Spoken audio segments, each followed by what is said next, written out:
Namaste. Today's prayer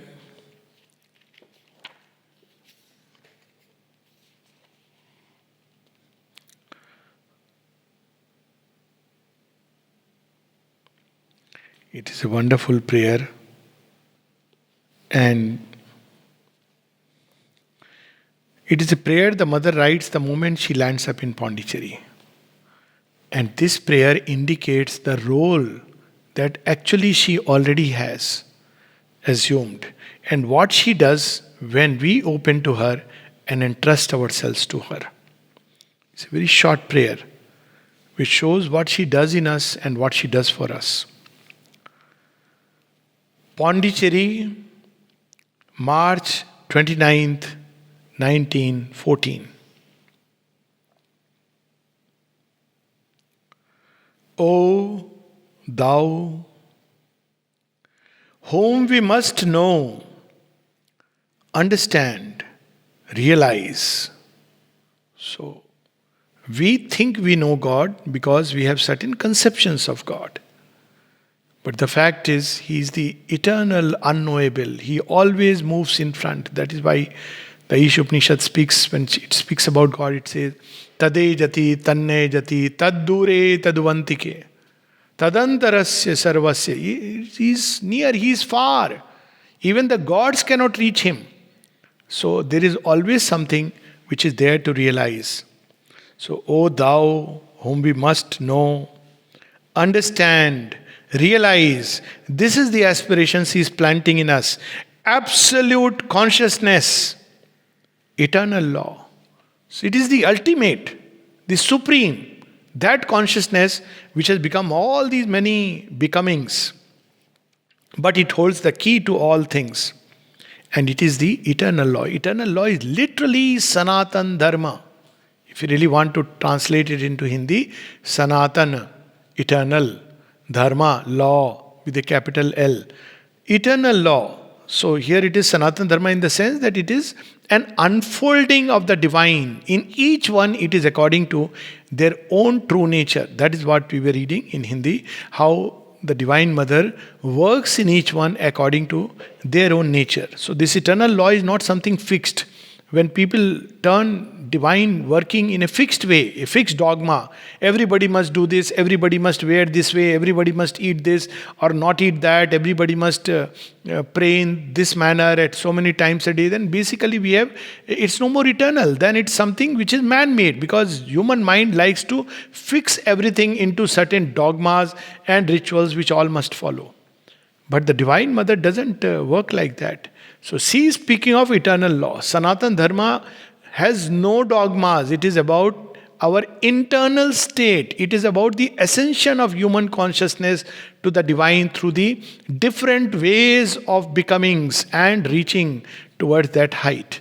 So each one, after all, it's not just a uniform way. When there is only one uniform way, then it becomes a sect. When it is an exclusive way, then it becomes what is known, unfortunately, as a hardcore religion. But in India, it was never like that. There are different ways people approach Him. So, eternal law. Thou who guidest and enlightenest us. So that divine presence is also, on one side is the absolute consciousness, the supreme power, the supreme wisdom. At the same time, He is the law of unfolding through which all things move and must move. And He is also the guide and one who enlightens us. Who determines and inspirest. Not only He enlightens, He initiates the actions. See the difference when guide and enlighten is, He illumines and tells us what to do. But He also fixes, determines, this is how you will do, and inspires us to action. All these things we can realize within us. So the divine can be seen just as in absolute consciousness, but the rest is our own, the rest is creation. Or He can be seen as the eternal law which is unfolding in countless ways in this creation. But even at a personal level, He can be seen as the guru, the guide, who is illumining us, who is enlightening us. At the same time, He can be seen as the master of work who initiates and determines the action. So all these things in one single or half a sentence, because she is not yet completed, she is revealing to us when she speaks of the divine, which means she is also clarifying in our mind. What is the divine? The moment we define him in a very fixed way and only one name or one particular method or one particular form, then it is no more. It may be all right for us, it's perfectly fine for an individual to approach that way. But if he says that all must approach this way, then he is turning a great truth into a great falsehood. So then she is praying. What is she praying? Grant that these weak souls may be strengthened. So when we entrust ourselves to the Divine Mother, what she does? She takes away our weakness and gives us strength. And those who are fearful may be reassured. When we offer our fear to her, this is the old exchange offer. We take to the divine and offer our weaknesses. We take to the divine and offer our fears. And she returns in its place strength and reassurance, peace.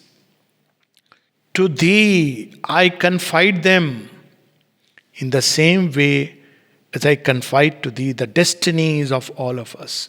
So when we open to the Mother, she is the great mediatrix. When we open to the Mother, when we offer ourselves to her, when we place our destiny in her hands, then what does she do? She takes it to the Supreme. She has to, it is through her that will go, because she is the great mediatrix. She is the consciousness, the entire ladder of consciousness is she.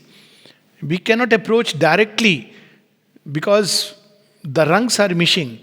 We can find the divine inside, but even there it is only because it is she who is working, because all Shakti, even nature is nothing but herself. See that story of Shringi Rishi, who does not acknowledge Mata Parvati and acknowledges only Shiva.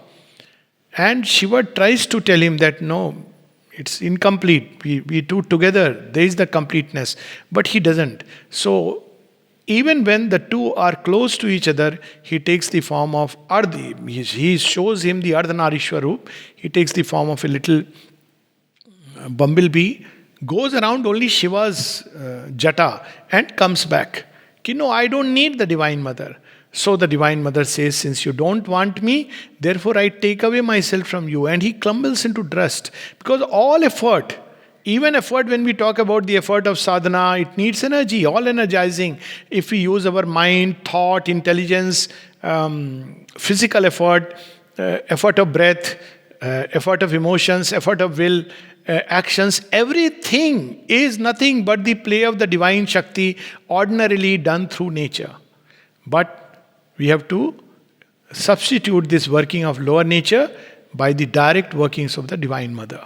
Now there is no direct connection to the Supreme. All connection is through the Divine Mother. So Divine Mother, when we entrust our destiny to her, she turns it to the divine. Even when we don't acknowledge, it's not that everybody must acknowledge that it is the Divine Mother. Even when a yogi doesn't acknowledge, it is still she who is showing the way, who is carrying, who is bringing the results of the tapasya, making one do the tapasya, and thereby bringing the fruits from the divine. So this is a role, and she is saying that I confide to thee, I confide them in the same way as I confide to thee the destinies of all of us. So when we turn to the Mother, she automatically passes it on to the Supreme. This is very beautifully there in the Mother's balcony darshan.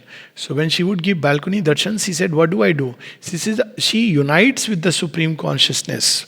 She is Supreme, but because of the work she has to descend into the mind, vital, physical, even below, because she has to do the working. But during the balcony darshan, she would unite with the Supreme and carry everybody's aspiration to him, and what she receives, she would pass on to everybody. So she is the mediatrix that binds earth to the Supreme. So what she is doing is, when we turn to her, she takes up all our destinies and takes it to the Lord, which means from that time onwards, our highest destiny begins to operate upon us. Because destiny is of several kinds. There is a physical destiny, there is a vital destiny, there is a mental destiny. For example, there is a physical destiny based on heredity and constitution. There is a vital destiny based on our desires and wishes. They begin to weave the thread of destiny. and sometimes give us the object of our desire. But that's not necessarily the highest destiny, even though we may think it is grace. There is a mental destiny, what we imagine or want in our thoughts. And because of our thoughts, a certain kind of circumstance, situation, destiny begins to appear for us. Even that may not be the highest destiny. But there is a higher destiny which our soul aspires for and rejoices in. Ordinarily, we live under these three inferior forms of destiny, and that is why the path is so long. But when we give ourselves to the mother, that means now the highest destiny begins to operate, and either these will be taken up and integrated in that higher destiny if they have a place, or else they will be taken away from us as an unnecessary burden. To give a small little story, there was a person who was told that, well, if you pray to Goddess Lakshmi, she will give you money. And he needed money. So he kept praying, meditating for many years. After 10 years, the Goddess Lakshmi appears. Says, what do you want? He says, what can I want after seeing you? So she smiles and says, but you are asking money. And he says, but I have no more any need for it. So this is how, that other story of Anton Chekhov where somebody goes into a jail and there is a bet. Now, this is how we think that our destiny is something which I instantly want. And sometimes it happens. We are gratified and we think it is the Divine Mother's grace which has given. At one level, yes, ultimately it is the Divine who gives everything that we want. But it is not the highest or the best. So when the Divine Mother takes our destiny in her hands, the highest destiny begins to operate. And that's why a complete surrender is required, because sometimes this may be even disorienting, and yet it is the shortest and the swiftest route through which we climb toward the divine. That's why at one place he says, my child, my blessings are very dangerous because it takes you through the shortest route towards the divine. So our blessings are not meant only to just fulfill our wishes. Sometimes, as Sri Aurobindo says in Savitri, heaven's wiser love rejects the mortal's prayer. So this is how she takes our destinies, unites it with the Supreme, and the highest destiny begins to operate within us. We will read this again. Pondicherry, March 29th, 1914. O thou whom we must know, understand, realize, absolute consciousness, eternal law, thou who guidest and enlightenest us, who determinest and inspirest, grant that these weak souls may be strengthened, and those who are fearful may be reassured. To thee I confide them in the same way as I confide to thee the destinies of all of us.